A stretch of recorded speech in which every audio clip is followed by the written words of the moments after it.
Alright, Jane.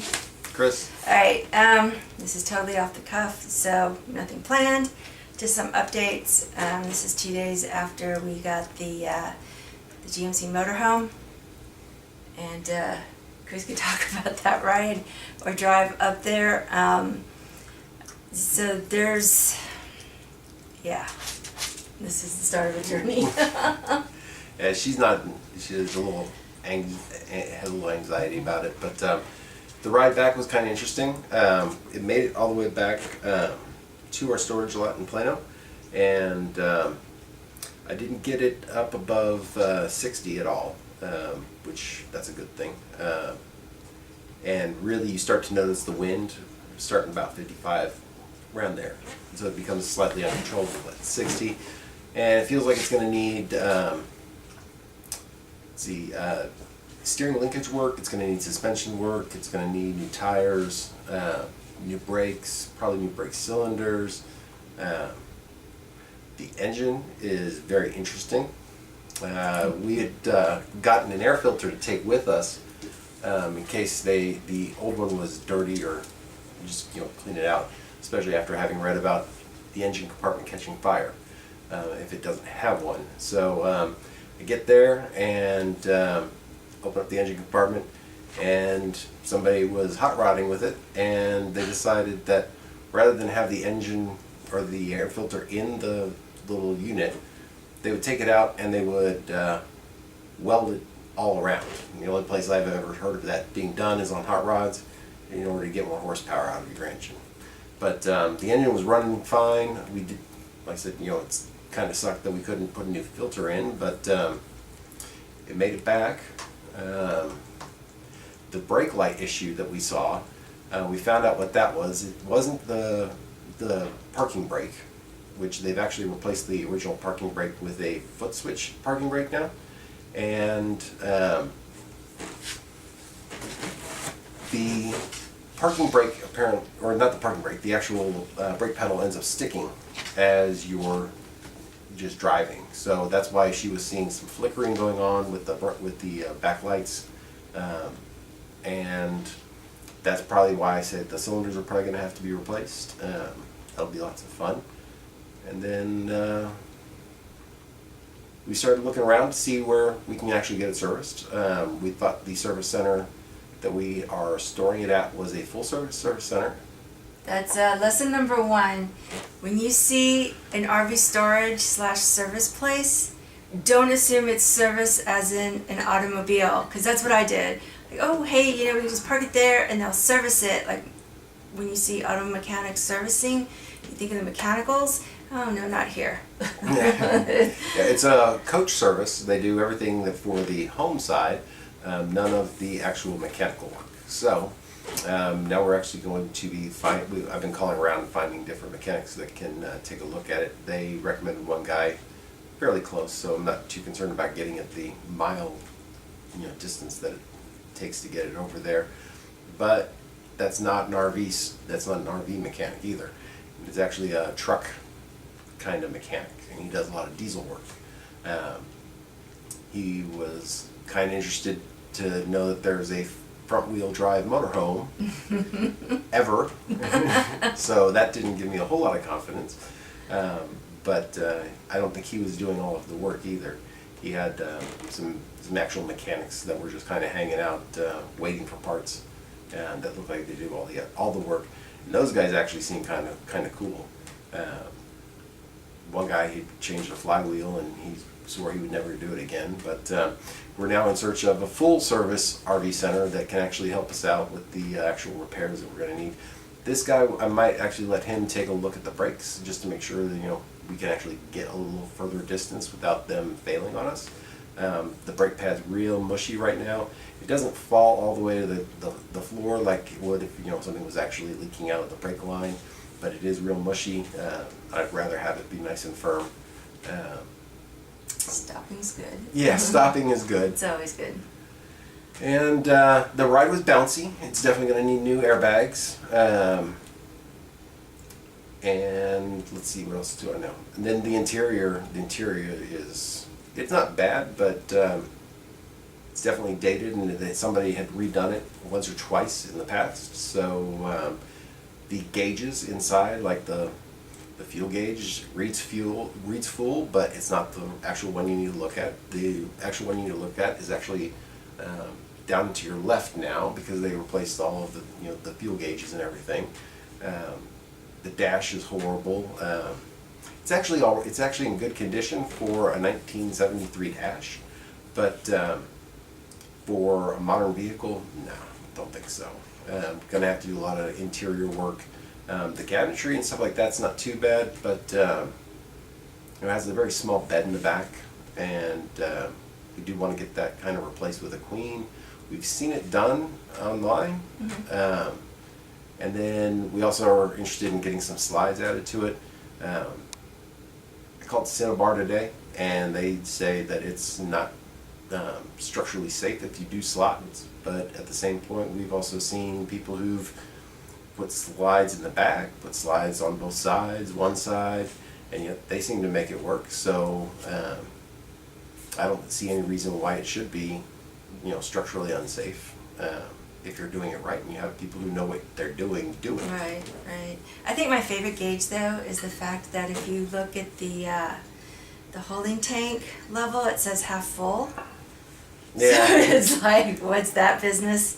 Yeah, so apparently the gentleman that we got it from, I guess one of his cousins was living out of it, from the sounds of it, for a while. And so I think he left us a present. Or, I don't know, it may. But fortunately now, the RV service center that we do have it at, they do offer a nice service of dumping your tanks. And so we're going to avail ourselves of that. Exactly. And then perhaps maybe even learning exactly how to, because when I finally got to see it, I looked underneath the back where the bumper was, obviously, and from having read the manuals to where the spout was to, do the hose to dump the holding tank, it wasn't on the right side where I thought it would be, like on the passenger side. But then we saw some pipes over on the driver's side. So I know that a lot of modern day hookups, everything's on the driver's side for water, cable, TV, and even electricity. And just, I don't know, my speculation is that one of the modifications that they made, they moved, they added piping so that it can be over onto the driver's side where, you could just have all of your hooking up and dumping of stuff on the driver's side. That's just speculation. We don't really know. It's going to be interesting. We're going to have to do a full inventory of the vehicle. It looks like they've done a lot of mods. There's some new control systems. If you look at the fuse boxes, one of the fuse boxes is old glass caps for fuses, and then some of the newer stuff that they've added is just circuit breakers and stuff like that. There's obviously been a lot of modifications to it. It does have aluminum wheels. It has the 16-inch Alcoa wheels on it, so that's good. And it's going to be real interesting to tear into this thing and see what all it has. It has the 455 rocket engine and the TH425 transmission. The engine sounded great. The transmission seemed to be doing really well on the way back. Didn't really have too many problems. The AC's out in it, so given that it was about 92, 94 degrees, Texas, with big panoramic front window. Yeah. This beyond glass. It was an interesting ride back. It was all right without the AC until we got into Dallas. Then we actually hit a lot of stop and go traffic on one of the loops here, and then you're just basically sitting on a giant furnace of an engine that's just rumbling underneath you. And then you're also worried about the brakes and stopping and stuff like that. So, just one tip, and I do want to thank Sean and Christy Michaels of the Long Long Honeymoon, Loho, that YouTube channel. They're like, things to get or do or whatever. And the one thing that stuck with me, and when we were like, okay, let's go pick this up, I'm like, let's get walkie-talkies.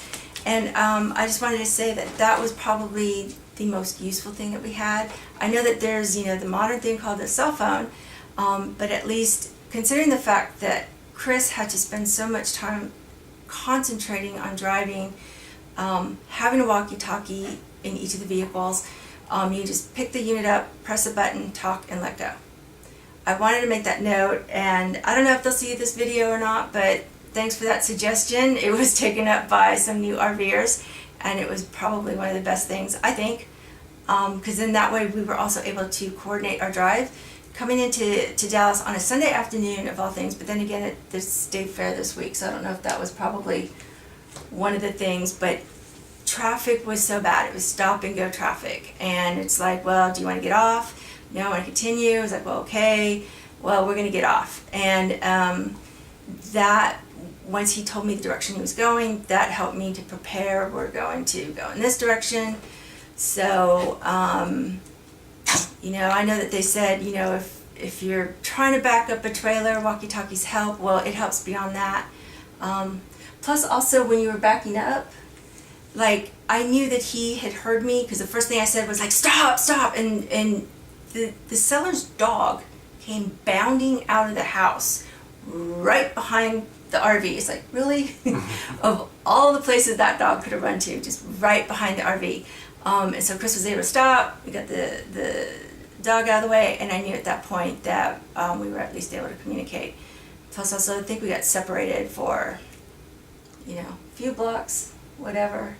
Yeah. So that helped. It's like, which way are you going? Where are you? I'll catch up to you. Because I was driving behind in the good vehicle. So my impressions of it when I saw it, because I'd only seen pictures when Chris got it, I knew it. I knew that we had to have this, and I do like it. There's a lot of work to be done, as Chris has said, but I'm going to say one thing. Everybody thinks of the GMC motorhome as the urban assault vehicle from Stripes, and my thought today was this is going to be more of a wallet assault vehicle. Yeah, it probably will, but we had an idea in terms of what we wanted to do. We're not looking to be unrealistic with it. If you're getting into a motorhome, you're getting into something completely different, and it's going to cost you a lot of money regardless of how you go about doing it. And our hope and goal is to get what we want out of our motorhome rather than buy something off the shelf, new or used, that we kind of have to adjust and live around. So it'll be an interesting experiment. We'll see what happens. Lots of work that's going to have to get done on it. And you'll get to see Yep. all of these lessons learned. We're going to document it here and see what happens. Yeah, we'll be joining a whole bunch of GMC clubs and stuff already. We're getting some help from the GMC or Classic GMC Motorhome Facebook group or something like that. But anyway, that's it. All right, take it easy. See you later. Bye.